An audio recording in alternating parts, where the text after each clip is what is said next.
Good evening, beta. Today we are going to start reproduction. Now, सबसे first अगर हम बात करें बेटा, what is the mean of reproduction? Reproduction का मीनिंग क्या है? Reproduction basically it is the process by which any organism produce new individual similar to themselves, और हम ये कह सकते हैं बेटा कि it is a biochemical process through which any organism produce its own kind is called reproduction. Clear है? Reproduction बेटा जिस प्रोसेस के थ्रू कोई भी ऑर्गेनिज्म जो है अपने जैसे ही ऑफस्प्रिंग क्या करता है, प्रोड्यूस करता है, then such type of process is called reproduction.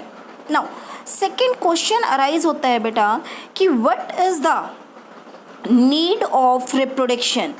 Need of reproduction क्या है?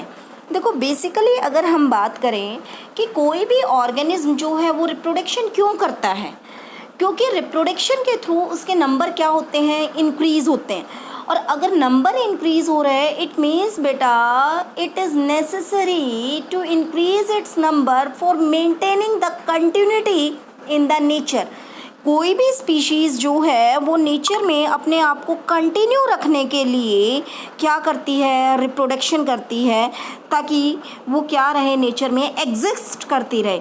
तो टू कंटिन्यू देयर रेस और progeny organism need a mechanism, कि नेचर के अंदर अपने आप को बनाए रखने के लिए कोई भी ऑर्गेनिज्म क्या करता है, रिप्रोड्यूस करते हैं. नाउ अब सेकेंड थिंग क्या है, आपने नीड की बात की बेटा कि इससे कोई भी ऑर्गेनिज्म अपने नंबर को क्या करता है, इंक्रीज करता है. और सेकेंड क्या है कि इसके अंदर कोई भी ऑर्गेनिज्म जो है वो नेचर के अंदर अपनी कंटिन्यूटी को क्या करता है, बनाए रखता है.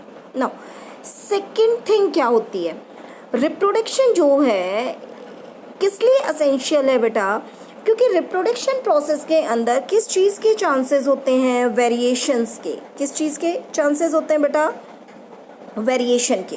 ओके नाउ अब ये वेरिएशंस जो हैं वो क्या होते हैं, वेरिएशंस क्या होते हैं बेटा कि कोई भी चेंज जो है वो क्या कहलाता है, वेरिएशन कहलाता है. कि जब कोई भी जीन लेवल पे चेंजेस आ जाते हैं तो उसको हम क्या कहते हैं, वेरिएशन कहते हैं. तो हमने कहा बेटा कि ये जो है वो वेरिएशन क्या है, ज़रूरी है नेचर के अंदर. किस चीज़ के लिए, ताकि कोई भी अगर एबनॉर्मल एडवर्स कंडीशन आती है तो उस एडवर्स कंडीशन के अंदर कोई भी ऑर्गेनिज्म जो है वो क्या कर सके, सरवाइव कर सके.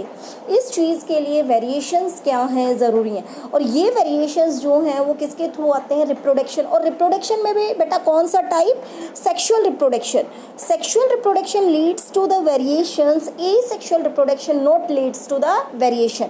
तो सिंपली अगर हम रिप्रोडक्शन के अंदर बात करते हैं तो सेक्सुअल रिप्रोडक्शन जो है वो क्या है, हेल्प करता है सर्वाइवल के अंदर, क्योंकि उसके अंदर किस चीज़ के चांसेस होते हैं, वेरिएशन के. क्लियर है ये चीज़? तो अभी तक हमने केवल दो चीज़ें ही की हैं बेटा कि what is reproduction, it is a process by which any organism produce its own kind. And second हमने बात की कि what is the need of reproduction, की रिप्रोडक्शन की नीड क्या है.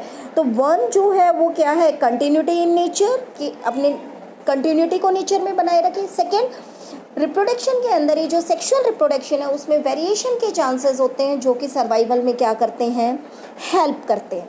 नाउ अब यहाँ से एक अनदर टर्म आएगी बेटा डीएनए कोपिंग, कि कोई भी ऑर्गेनिज्म जो है जब वो रिप्रोड्यूस करता है तो उसके अंदर क्या होती है, डीएनए कॉपिंग होती है.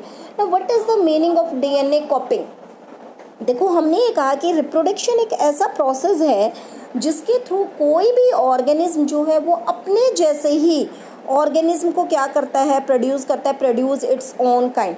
तो सपोज़ ये मैंने कहा कि ये कोई भी क्या है, पेरेंट है, ठीक है, उस पेरेंट से अपनी जैसे ही प्रोजेनीज क्या हुई हैं, प्रोड्यूस हुई हैं. वो सिंगल प्रोजेनी भी हो सकती है बेटा, 2 भी हो सकती है, 3 भी हो सकती है, ठीक है. तो इट मीन्स मैंने कहा कि इस पेरेंट के अंदर, इस ऑर्गेनिज्म के अंदर क्या हुआ, रिप्रोडक्शन हुआ, और रिप्रोडक्शन के थ्रू उसने अपने जैसे ही क्या बनाए, ऑर्गेनिज्म बनाए. अब आपको ये पता है कि कोई भी ऑर्गेनिज्म जो है उसके अंदर स्पेसिफिक नंबर ऑफ क्रोमोसोम्स होते हैं, या फिर मैं ये कहूँ जेनेटिक कंपोजिशन होता है, ठीक है. फॉर एग्जांपल अगर आप ह्यूमन बींग्स की बात करते हैं तो ह्यूमन बींग्स जो हैं, ह्यूमन बींग्स के अंदर बेटा नंबर ऑफ क्रोमोसोम्स क्या हैं, 46 हैं, ठीक है। या फिर आप इस चीज़ को कह सकते हो कि इसके अंदर कितने पेयर्स हैं, 23 पेयर्स हैं। अब इस ऑर्गेनिज्म से अगर न्यू ऑर्गेनिज्म प्रोड्यूस हो रहा है तो बेटा उसके लिए क्या है कि ये पेरेंट जो है वो अपने जेनेटिक मटेरियल को भी क्या करेगा, ट्रांसफ़र करेगा किसके अंदर, ऑफस्प्रिंग के अंदर। तो उसके लिए पहले ये जो पेरेंट है वो अपने क्रोमोसोम नंबर को या अपने जेनेटिक मटेरियल को क्या करता है, डबल करता है। मीन्स अगर ये 46 हैं तो पहले ये कितने हो जाएंगे, 92 हो जाएंगे, ताकि इस 92 में से 46 पेरेंट के अंदर ही रह जाएं और 46 जो हैं वो किसके अंदर चले जाएं, ऑफस्प्रिंग के अंदर।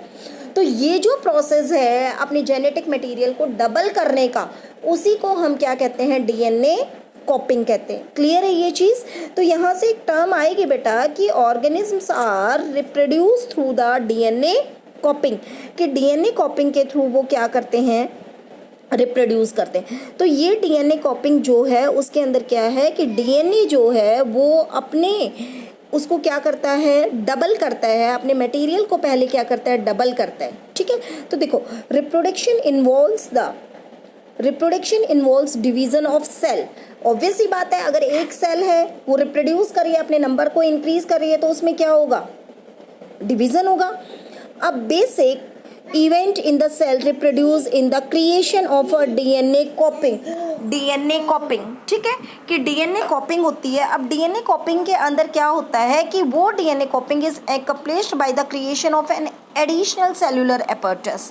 ठीक है, सेलुलर एपर्टस होगा जिसके अंदर वो अपने नंबर को क्या कर देगा, डबल कर देगा। ठीक है। तो इस चीज़ को हम क्या कहते हैं बेटा, डीएनए कॉपिंग कहते हैं। क्लियर है ये चीज़। तो फर्स्ट तो ये हो गया कि आपका बेटा ये डीएनए कॉपिंग क्या होती है, रिप्रोडक्शन क्या होता है वो।